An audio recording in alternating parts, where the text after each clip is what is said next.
This is being worked with the DOJ, Department of Justice, as are all of these cases. They all come out. Atlanta, Fani, that is all Department of Justice. Nobody knew that. The case with Judge Engoron, the most overturned judge in the state, that is very close because they sent their team from the DOJ to help him. The district attorney, Alvin Bragg, that was all worked with, again, they sent a top operative from the department, from the DOJ, Department of, I call it the Department of Injustice, because they're using the Department of Justice to rig the campaign. These cases are disgraceful. Now, they're brought, for the most part, in front of very hostile areas where Republicans get 3 or 4%, like downtown Manhattan, in front of very hostile judges, like hostile like you wouldn't believe. Judge Mershon, Judge Engoron, and Judge Kaplan, all of them hostile areas and very, very hostile judges. I've never seen anything like it. And very bad thing in this case, New York, very bad thing for New York. Businesses won't come to New York because of what took place with Judge Engoron. I can tell you that, and probably the rest of them also. But this case involved a woman who wrote a book, and I guess she said something in the book. That's when I first heard about it. I first heard about it in the White House.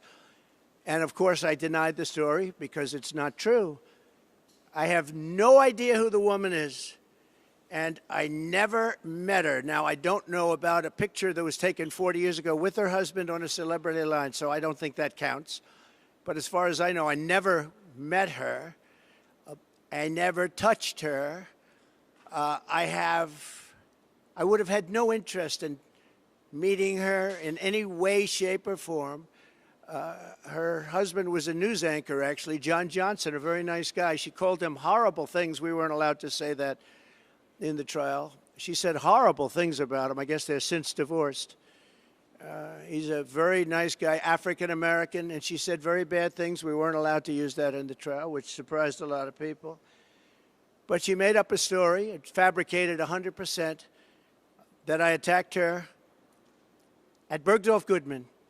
You know, it's very interesting. I don't think they were allowed to use this either. Her favorite show is Law and Order. And there's an almost exact story as her story in Law and Order about being attacked in the dressing room of a department store. I don't know if they used the name of the store. But that's her favorite show, Law and Order. She said that. And anyway, this evolved into a defamation case against me because I disputed her words because I told the truth. We were called. I was in the White House, and I said, no, it never happened. I didn't even know what they were talking about. This was, I think I was in the Oval Office. Sir, do you know anything about this? And this had to do with the book, and she had a few pages in a book making this claim. By the way, there was never a claim. There was never a police report. There was never anything mentioned. There was never publicity 30 or 40 years ago, whenever it took place. Nobody knows. She doesn't know when it took place. When did it take place? She has no idea. She thinks it was in the 1990s. She thinks it was in the 1990s. And the judge, we had 2 trials.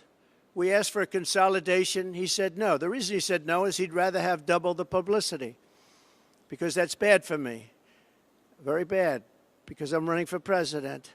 And this is not the kind of publicity you like. And whether it's true or not, it's horrible.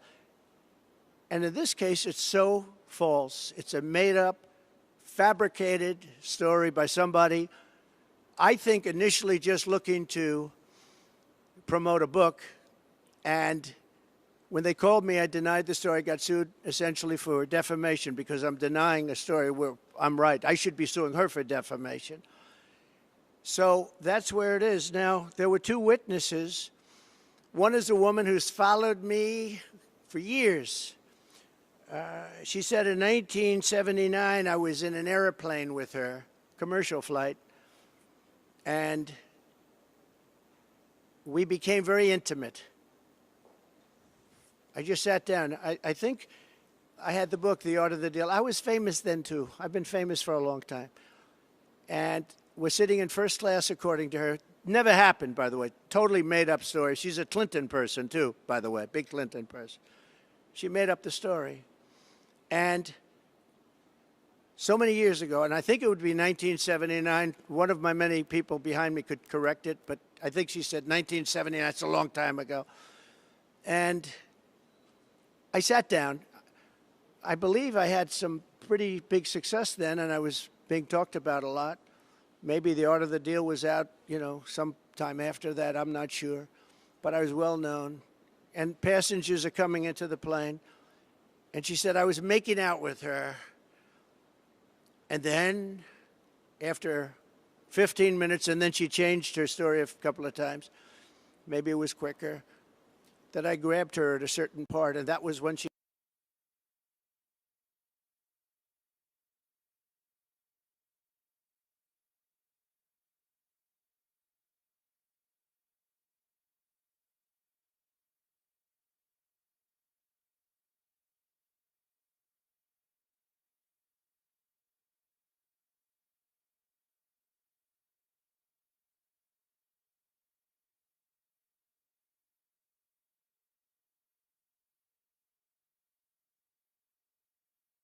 would not have been the chosen one. She would not have been the chosen one. She has gone around for years saying the story. Everywhere I go, she says this story. And it's a total lie. Now, I assume she'll sue me now for defamation, like I got sued by E. Jean Carroll, who interestingly said she's been hurt, damaged, but she's made more money since she did this than she ever made in her life. She gets paid a lot of money to go talk bad things about me. So remember this whole thing started, along with just about every other case I'm involved with the political campaign of Harris, and who's having a bad time because she can't talk, of Harris and Joe Biden. This was election interference. It all is. It's all fabricated. But fabricated in front of very friendly judges for them and in very friendly areas for them. If you get a jury, it's very hard to win in a jury where you have 3 or 4 or 5% Republican votes. Very, very tough, actually. 2 witnesses. One is named Jessica Leeds, so she was up again. She can't get rid of her. She was up. She said I was in an airplane doing that. A couple of things. You have an armrest in planes back in those days. Oh, by the way, she didn't know anything about the flight, where we were going. I was in very few flights. I was a New York guy building New York buildings. I was in very few airplanes, I will tell you, in those days. 1979, I think. It's a long time ago. But you had the armrest, and in the old days, they didn't move. Okay? But she said she then got out, and she went to the back of the plane, and that was the end of the story, I think. And this story has followed me for years. But just to finish with her, Jessica Leeds, no police reports, no witnesses, no corroboration of any kind, no criminal suggestions, no nothing. Then you have another one, and this one is a writer for People magazine, who I actually thought was very nice.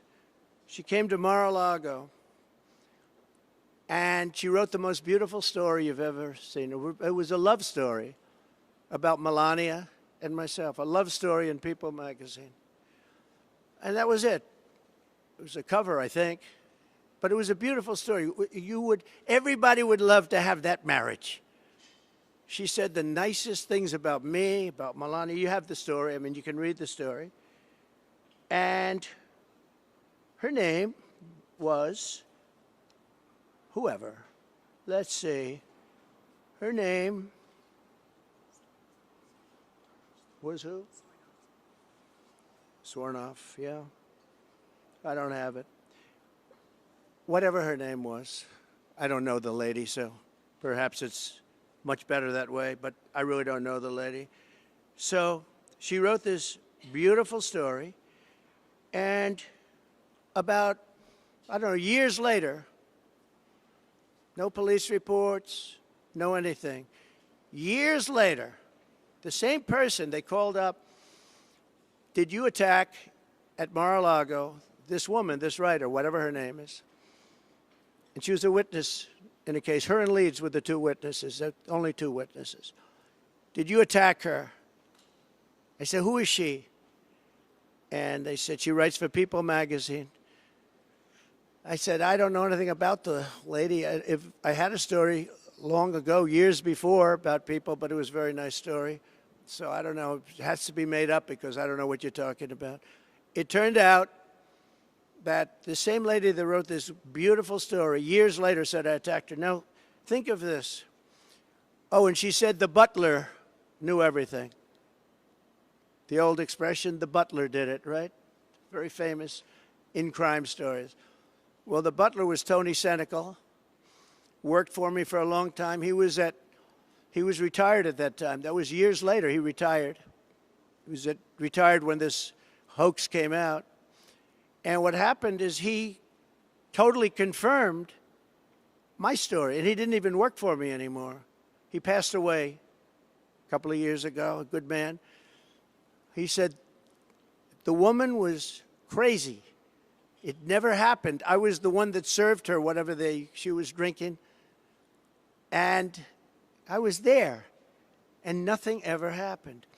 But you don't need the butler. All you have to do is read the story. Think of this. A woman comes into Mar-a-Lago, interviews me about a love story about my wife and myself. And during that interview, I attacked her and pushed her up against the wall violently. Okay? And then she leaves and she writes a perfect story. A perfect story. She doesn't mention the event. Again, there's nothing on file at all. Zero. There was no complaints. There were no complaints to People magazine. There was no witness. There was nothing. Yeah, well, there was a witness, the butler, and he's already said everything. He's already told this story. Because this story, likewise, like Leeds, this story has followed me around. I could go through many other stories outside of this. You know, it's very funny. When you're rich and famous, you get a lot of people come up with a lot of stories. But you're writers, and some of you are legitimate writers, and some of you aren't. Some of you are fake news, and some of you are real news. But put yourself in my position. I'm running for president, and I have all these cases all of a sudden come out. And they're fake cases, and they report back to DOJ. And you have Lisa Monaco, one of the people at DOJ who I saw the other day talking about the Russia hoax. And yet she's friends with Andrew Weissman and that whole group and crew, who should be sued, by the way, because they're not a charity. All they are is a political organization that goes after Trump for the last 8 years. I mean, he's a sick person that runs that, too. But Lisa Monaco is in the Department of Justice, but she's a Andrew Weissman person who's been after me for years. So far, he's failed. And he's having a heart attack because I'm leading in the polls, I guess. If you look at the Nate Silver, very respected guy. I don't know him, but he has me up by a lot. So let's say we're leading, or let's say we're tied, or let's say what difference. I'm in the race. It's between two people, but I think we're leading by a lot because the opponent refuses to do an interview because she can't talk. And they're not going to skate through it. I'm not going to have a Marxist president. The people are getting it. So we go down to court today to talk about this case is a scam. And all I can say is that I never met the woman other than this picture, which could have been AI generated. I don't know. Showed up out of nowhere, but it's fine. Nice picture with her, her husband, and lots of other people are online. It's a celebrity line. but never met her, never touched her, never had anything to do with her. The other thing is I was very famous then. If I would have walked into Bergdorf Goodman, the department store that she said, everybody would have said, oh, there's Trump. And it would have been, at that time, on page 6. Page 6 was the equivalent of today's internet. And it would have been a big story if I would have walked into that store, gone into a dressing room, and supposedly you know what to her. Never happened. Never happened. Total phony story. And I feel sad that I have to come up here and explain it. I have all this legal talent, but legal talent cannot overcome rigged judges. They can't overcome a 4% Republican area. And I'm disappointed in my legal talent, I'll be honest with you. They're good. They're good people. They're talented people. Today at the trial, they didn't mention the dress. So the Monica Lewinsky type dress was a big part of the trial, big part of the trial. I said, why didn't you mention that? And I heard there was a dress involved. And I wasn't frightened at all because I did nothing with her. Never touched this woman, saw this woman, had no idea who she was. But they have a dress, sir. I said, so what? Well, sir, it's very, sir. They used that dress to try and intimidate me. They used that dress with the public. That dress was such a famous dress. It was Monica Lewinsky, part 2, the dress. And the judge wanted it for trial. And it was going to go into trial. And then they found out there was nothing on the dress, which I knew. And then the judge wouldn't allow it to be used. So they used it as a cudgel. They used it as a hammer over my head. And then the judge, when he heard that it showed totally negative, the judge wouldn't allow us to use it at trial. Then there was an Anderson Cooper interview where she said essentially, no, he didn't rape me. She was selling her book. She wrote a book. The book would have been a total failure, probably was anyway, although probably sold more recently. Again, this is a woman that wasn't doing well until she came out with this stuff about me. And that's happened to others too, by the way. She's not the only one. But they have the Anderson Cooper tape. And in the Anderson Cooper tape, it's an interview of her. And Cooper says something to the effect, did he rape you? Did he rape you? He was so happy. Oh, did he rape you? And she gave a very good answer for me, but a bad answer for CNN, for Anderson. And he said, we're going to commercial break right now. We're going. Then she came back from commercial break, and she was much more hostile. But this man wouldn't let us use the tape or the proper questions having to do with the tape. Wouldn't let us. The Judge Kaplan, wouldn't let it be used. We wanted to get the outtakes. In other words, what did Anderson Cooper talk to her about during that intermission for a commercial that he called for immediately? Where do you see this? I mean, some of you have seen it, some of you haven't. We're going to commercial break right now. And so what happened is we weren't able to use it. The other thing is we had not one trial, we had 2 trials. Nobody understands why. We asked for a consolidation. And I wanted to show up to the trial, to the first trial. My lawyer, who's not up here, not with us any longer, sir, you should not show up. You're the former president or the president. I don't even know when the trial was, but you're the president of the United States, sir. This is beneath you. I've got this 100%.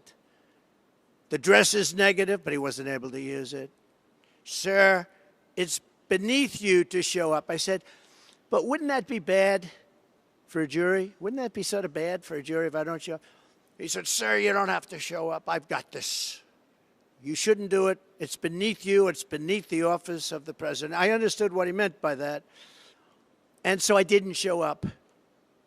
and I was found guilty of something that I didn't do with a woman that I have never seen, touched, or in any way was involved with, nor would I want to be.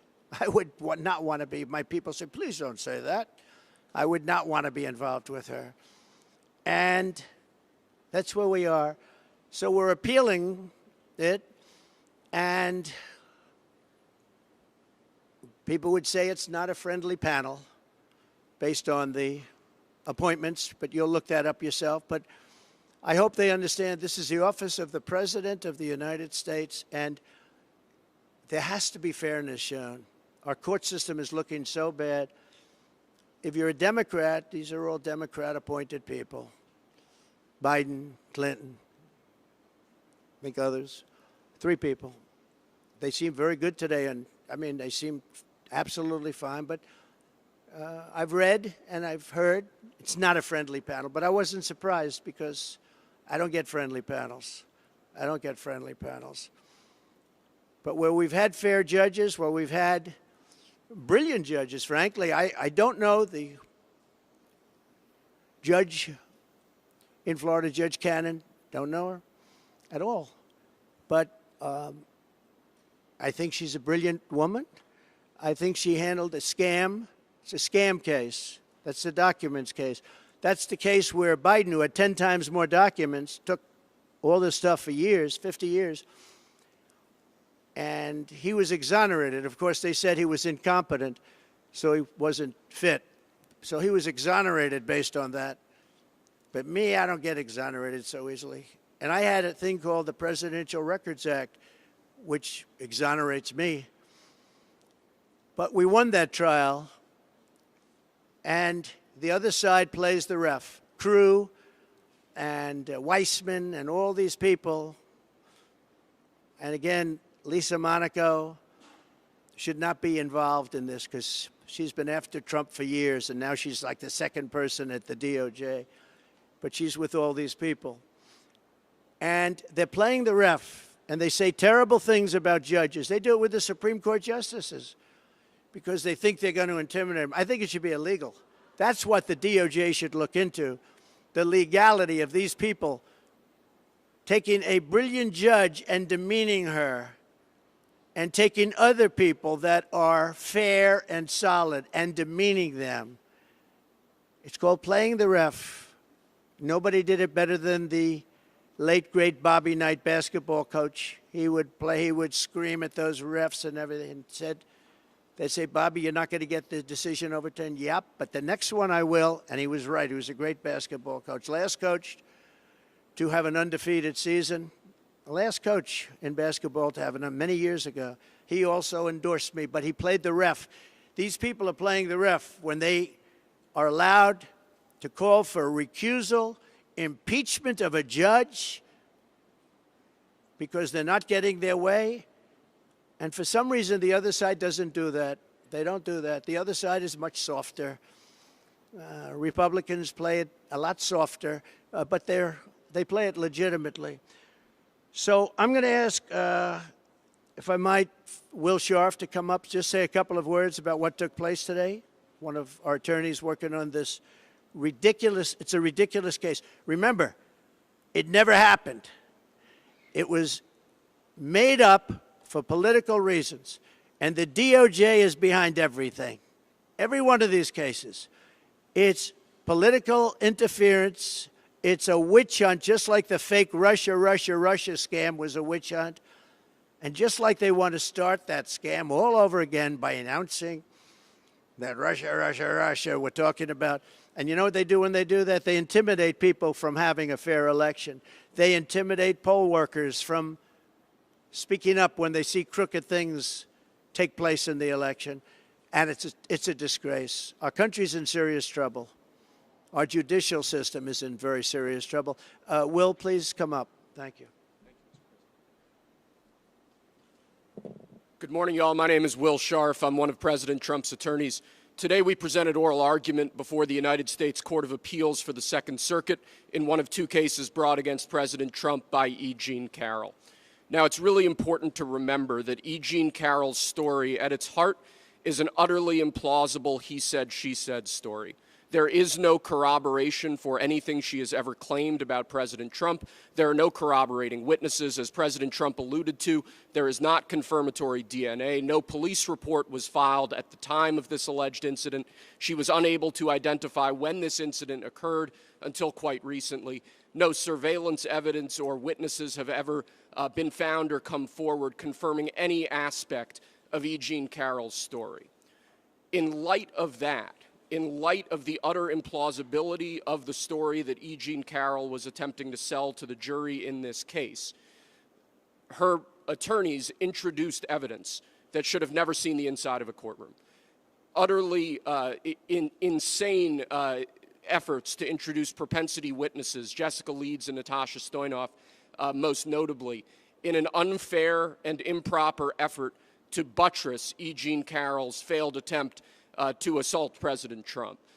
Jessica Leeds' story is instructive here. This is a woman who claims that in the middle of a crowded airliner in 1979, President Trump assaulted her. Leeds has never been able to identify where this plane departed from, where it went to, the date of the flight in question, making our efforts to disprove her testimony extremely difficult. Under the federal rules of evidence, this story should have never been allowed to be presented to the jury in this case. The same is true of Natasha Stoynoff's story, which again lacks any indicia of reliability, any sort of credibility, any sort of confirmatory testimony from other witnesses, or anything else that would make you believe that this actually happened. So on the one hand, you have a judge who allowed in this improper propensity evidence that should not have been allowed in. In our view, that polluted the jury's deliberations in this case. That presented a story to the jury of a series of a pattern of conduct that the jury should not have been considering. And we think that absent that propensity evidence, no fair jury could have reached the verdict that was reached in this case. And as a result, we believe that this verdict needs to be overturned. But there's more than that. In addition to this improper propensity evidence, President Trump and his trial team were prevented from cross-examining E. Jean Carroll and other witnesses on crucial issues in particular relating to political coordination and the political motivation behind this entire lawsuit. This is a lawsuit that was instigated in large part by George Conway, a longtime political foe and adversary of President Trump. This is a lawsuit that was funded by Reid Hoffman, a key political ally of the Biden-Harris administration and a major Democrat donor. We were limited in the evidence we were allowed to present at trial about these crucial facts. We were prevented from cross-examining E. Jean Carroll on aspects of that dynamic that underlies this entire lawsuit. And that, too, unfairly corrupted the jury's deliberations in this case and requires reversal of the jury verdict. I think this political coordination point is particularly important, though. It's important to emphasize, because what we have seen in the last few years is a weaponization by the Biden administration and by their political allies of our legal system and of our courts to unlawfully, unconstitutionally interfere with President Trump's core First Amendment right to run for president. That is a right guaranteed to him by the Constitution. That is the right that his political opponents are attempting to strip away from him. We have seen this in case after case after case where unfair political motives have underlay what should be serious legal proceedings. And I think when you look at this situation in toto, when you look at what the left, when you look at what the Biden-Harris administration is attempting to do to President Trump, this is insane. This is an absolute abuse of our legal system. It's an absolute abuse of the rule of law. It should be deeply offensive, not just to political supporters of President Trump, but to each and every American. With respect to today's appeal, we are hopeful that the Second Circuit understands what's at stake here. We are hopeful that the Second Circuit understands what occurred during this trial, which was an improper use of evidence to buttress E. Jean Carroll's entirely meritless claims on the one hand, and an improper exclusion of evidence that would have informed the jury about the true motivation behind this lawsuit and that we believe would have resulted in a very different verdict. Thank you.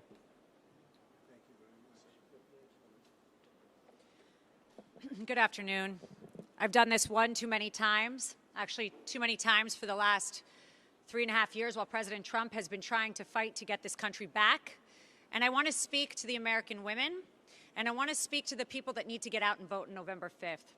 I have sat with President Trump for years now, while he has been targeted with lies and with judges, AGs, and DAs who have specifically run in this city and others on getting Trump. The Trump administration will fix this problem. We will stop Kamala Harris's regime, because she was there, let's not forget that, and she still is, of using officials from the White House, putting them in DA's offices, in AG's offices, and attacking your political opponent. And this country deserves better than this. We do. We should not be sitting here at a press conference talking about this. We did this in 2016, and every woman had no reports. They come out when it's election time. And as a woman who has stood with President Trump, who has spent extensive time with President Trump and with his beautiful family, I will tell you, that is not President Trump, and I completely am disgusted by what I have seen happen to this person, his family, and the Trump organization that we stand in right now. You must vote Donald Trump back in, because as an attorney, as a woman, as a mother, our future of this country depends on it, and we need to stop this from happening. The DOJ is supposed to help our country and protect us, not attack us, because you cannot win in the polls. Thank you. Thank you very much, both. And just in finishing this, we have numerous other trials that are also very much in coordination with the DOJ. They actually took just about their top person and they put him into the offices of the Attorney General of New York, and then also the office of the DA Bragg's office, to make sure the case is brought viciously against their political opponent. And it's a shame. It's a shame. Businesses will not come to New York because of it.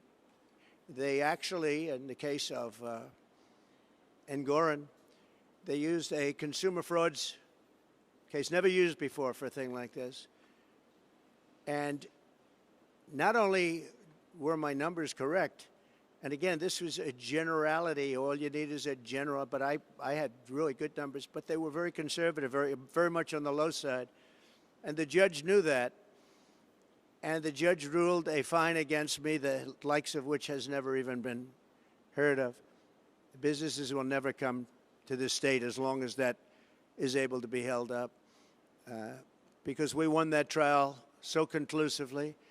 We had an expert witness said that President Trump's financial, this was an expert witness from the Stern School of Business, one of the most highly respected people in the country, as an expert witness. He said, to the best of my remembering, it's a big statement, but he said, this is perhaps the best financial statement I've ever seen.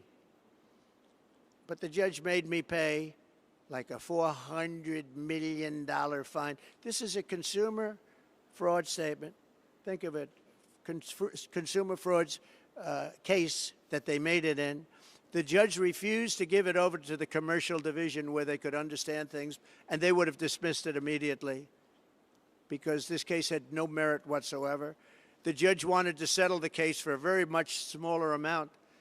And I said, I'm not going to settle. I didn't do anything wrong. But he would have settled the case for a much smaller amount. He wanted to settle it for a much more. We had numerous meetings in his office for a fraction of the number that he gave.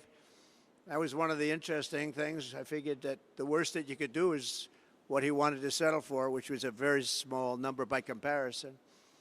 And then he just came out with this number. This was a coordination with the DOJ.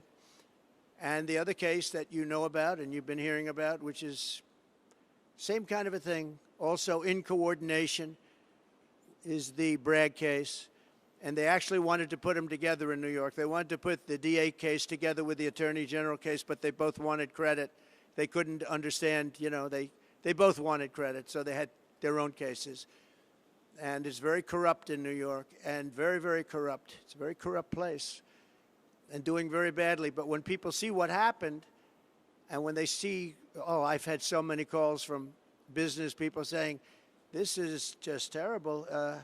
Today, there was a story about somebody in Southern District, who's highly respected, knocking the hell out of both of those cases, say it's an embarrassment they were allowed to be brought. And I'm going to write out a list of things from Alan Dershowitz, Andrew McCarthy, Greg Jarrett, some of the greatest people, all legal scholars, great people, Jonathan Turley, like 10 highly respected, the most highly respected people that quote Calabrese, Judge Calabrese, that quote on cases, and they, I mean, shockingly, they can't even believe it. They said this case should not have been allowed to be brought, and that's about pretty much both cases, but it's about the case that we have in front of Judge Mershon. That case is a disgrace. Should have never been allowed. I did nothing wrong. And he took a non-existent, expired, long expired by the statute of limitations, misdemeanor.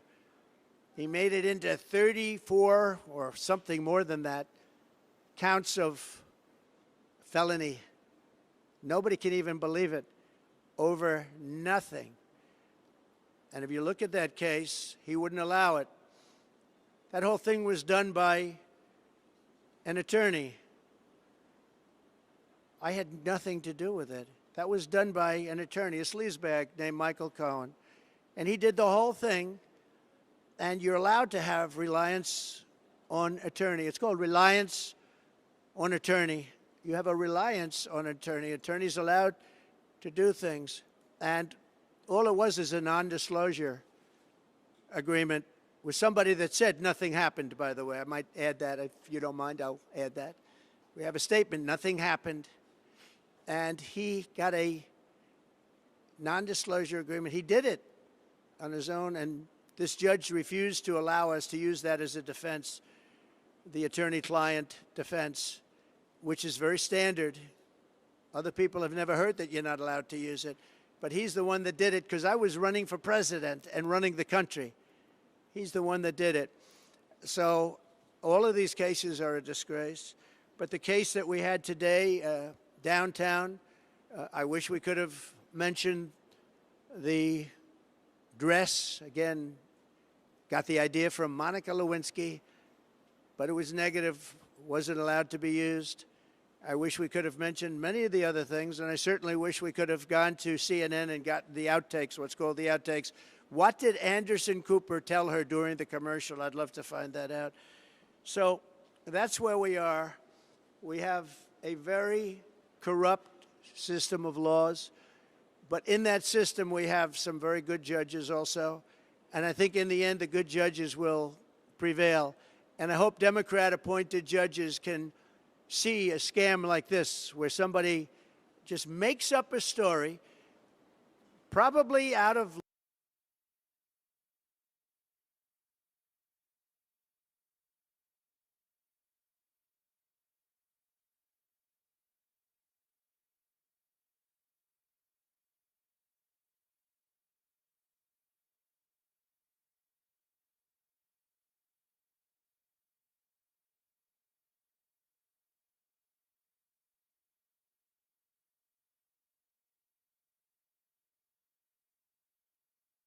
case, and he refused to do so. He wanted 2 cases.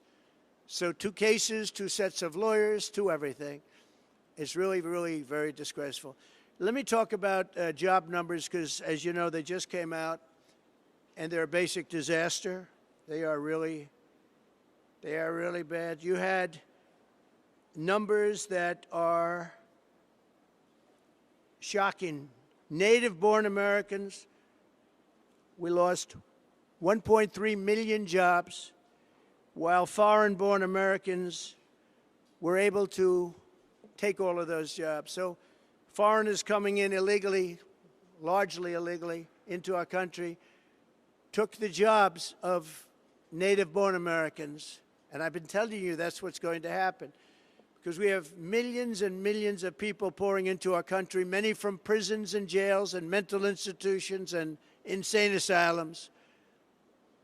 traffickers, human traffickers, women traffickers, sex traffickers, which, by the way, that's the kind of thing that people should be looking at because it's horrible. And it's turning out that migrant crime is far worse than any crime that we've ever experienced. If you look at Aurora, Colorado, they're taking over the place. They took over buildings, and this is just the beginning. You haven't seen anything yet. You haven't seen any. They've allowed well over 20 million people, in my opinion. The other people say, well, it's only 13. No, no. It's much more than 20. I think it's much more than 20. Our country is being invaded because of incompetent people like Kamala that doesn't want to do one interview. She does one softball interview with CNN.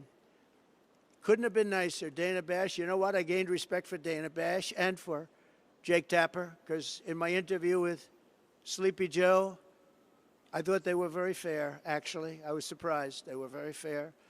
I'm going into very hostile territory shortly on a debate with ABC, George Slopadopoulos and that group. And ABC, I think, is the worst of everybody. I think they're the worst. They're the nastiest. They're as bad as you can be.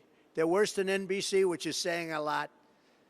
And we have something coming. And the reason I'm doing it is because that's the only one that she would do it with, because her best friend is the head of ABC or ABC News, and her husband's best friend is married to that one. So, and Donna Brazile is there. You remember the famous Donna Brazile? She gave Hillary Clinton the questions. You remember that? That was a little embarrassing. She got fired, I assume, for that. But now she's working at ABC. So I said, I'll do it anyway, because even if she knows the answers and knows the questions, I don't think she'll be very good. And this is not what our country wants. And I feel I have an obligation to do it. And she'd never stand up here like this and give a news conference and speak about what's happening with the weaponization of our justice system. This is the weaponization of justice at a level that nobody's ever seen in this country before. We've never seen it. You see it in third world countries, you see it in banana republics, but you don't see it in the United States of America, and it's a very sad thing. And I think I'm doing a great service by having gone through it and revealing it, because, you know, it came out with an indictment from the district attorney, which, again, just revealed today, and I hope you're going to do a story because it's a big story. The Southern District of New York was, and this is a very highly respected group of people. He said it was a disgrace that that case was brought. It was a disgrace that the case was brought in front of Mershon. The case is a disgrace. Should have never been brought. Should have never been brought. And the case in front of Judge Engoron, just in terms of the case itself, we had 4 or 5 overturns in the appellate division. I only hope the appellate division, for the good of New York, otherwise you just say, God save the state. For the good of New York, I hope that the appellate division will do what's right on that case, because that case was a scam. But every single one of these cases that I'm mentioning, they're all hoaxes and scams. No different than Russia, Russia, Russia, Ukraine, Ukraine, Ukraine, the impeachment hoax number 1, impeachment hoax number 2, all these things that we won. We won them all. But it takes time, it takes effort. And they're at it again. But this time, what they're doing is they're hitting us as hard as possible. You know, it's very interesting. It just brings to light the lawyer on the hoax that we're talking about now, having to do with E. Jean Carroll. She said, the way to defeat Trump is go after him civilly as often as possible, make his life miserable, sue him all the time, keep him in court, and let him spend a fortune. That's the lawyer I have in the E. Jean Carroll case. And that's exactly what they've done. The only thing I can say that's good about it is the public understands.